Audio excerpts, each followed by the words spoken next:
Этого события жители Рима ждали почти год. В четверг вечером после длительной реставрации открылась Испанская лестница. Построенная в 1725 году, она соединила площадь Испании и церковь Тринитà-деи-Монте на холме Пинчо.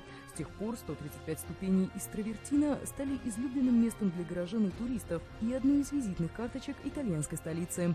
Так, например, именно здесь встретились герои Одри Хепберн и Грегори Пека в знаменитом эпизоде фильма «Римские каникулы», снятом в 1953 году.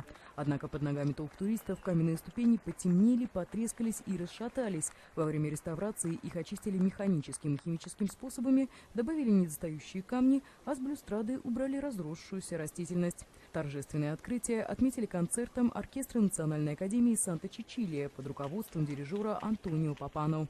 Посмотреть его собрались тысячи горожан, а 30 из них даже смогли принять участие в организации шоу. Их выбрали в случайном порядке из столичной базы данных. В рамках городской программы реабилитации в качестве волонтеров выступили и 10 заключенных из римской тюрьмы Ревибия.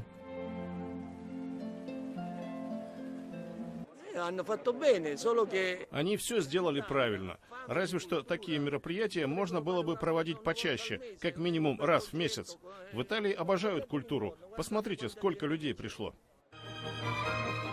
Реставрация Испанской лестницы обошлась в 1,5 миллиона евро. Деньги выделила ювелирная компания «Булгари». Она стала одним из частных спонсоров, которые откликнулись на призыв римского правительства оказать помощь в реставрации местных достопримечательностей.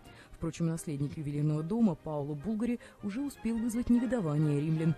Он предложил ограничить проход по Испанской лестнице, чтобы уберечь ее, цитата, «от варваров, загрязняющих ступени мусором».